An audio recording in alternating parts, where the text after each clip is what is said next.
Title: The Crown of Thorns and Glory Part 1. The golden Mirage in the heart of the ancient kingdom of Elvian, nestled between emerald mountains and rivers that shimmered like silver threads, ruled King Alaric, young, noble and breathtakingly beautiful.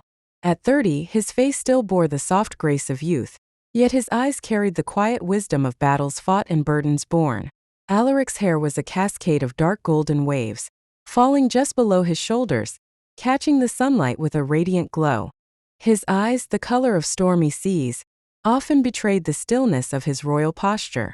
His skin was like smooth ivory, and he carried himself with a majestic poise that could silence a room. Adorned in sapphire velvet robes and a crown forged from the rarest moonstone, Alaric was more than just a king. He was a legend in the making. But the tale of King Alaric was not one born only of privilege and gold. His life was a delicate tapestry woven from threads of sorrow, love, betrayal, and unyielding hope. Alaric was not born a king. His father, King Thalen, had ruled Elvian with an iron grip but a just heart. When Alaric was merely 13, a rebellion swept through the southern provinces. It was a time of chaos and uncertainty. His mother, Queen Leora, tried to shield him from the madness, but no stone walls could protect the heart from hearing the cries of a dying people. On a storm-lashed night, King Thalen fell in battle.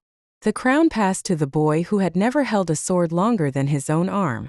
For months the council ruled in his name while he trained endlessly, physically, mentally, and spiritually. At 16, Alaric declared himself ready, and the crown was placed upon his brow by the high priest himself.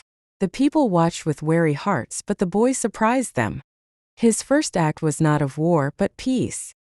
He rode alone to the rebels' stronghold under a banner of truce and returned 3 days later with a treaty signed and sealed. From that moment on, the kingdom saw him not as a boy, but as a king. Now at 30, Alaric had ruled for 14 years. His reign was known for prosperity, fairness, and the arts. He built schools and hospitals, encouraged poetry, and turned Elvian into a sanctuary for knowledge and culture. Yet, behind palace walls, his heart remained a quiet battlefield. Alaric had never married. Every noble house in Elvian, and even distant lands beyond the sea, sent offers of marriage. Princesses sang for him. Queens tried to seduce him. Artists painted portraits of potential suitors. But Alaric declined them all. Some said he had a secret lover. Others whispered of a heartbreak so deep that it had buried his capacity to love. Only his closest advisor, Sir Kaelin, knew the truth. Years ago, Alaric had fallen for a commoner. Her name was Ira, an herbalist's daughter from the misty village of Erwin. He met her during a secret journey he undertook in disguise, trying to understand the lives of his people. Ira was unlike anyone he had ever known, brilliant, kind, and unafraid to challenge him. She did not bow when he revealed his identity. Instead, she laughed and said, "A crown does not make a man noble.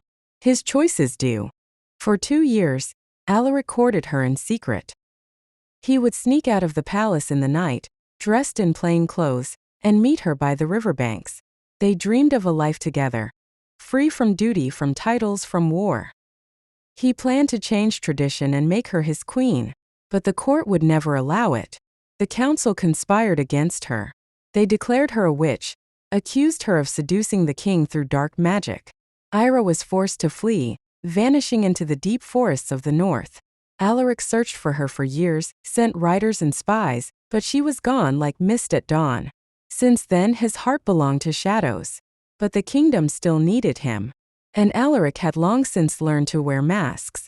Each day he stood on the royal balcony, waving at crowds with a gracious smile. Each night he stood alone in his vast chamber, listening to the silence that Ira had left behind. On the eve of his 30th birthday, a message arrived. A strange scroll, sealed with wax bearing the insignia of a forgotten northern tribe. The message read, "The one you seek walks among the trees of the ice. But time is no longer your ally. Come if your crown still holds courage." Alaric stood frozen, the scroll trembling in his hands. Was it a trick? A trap? Or a chance to reclaim what was lost? The next morning he summoned Sir Kaelin. "I leave at dusk," Alaric said. "Ready the black steed.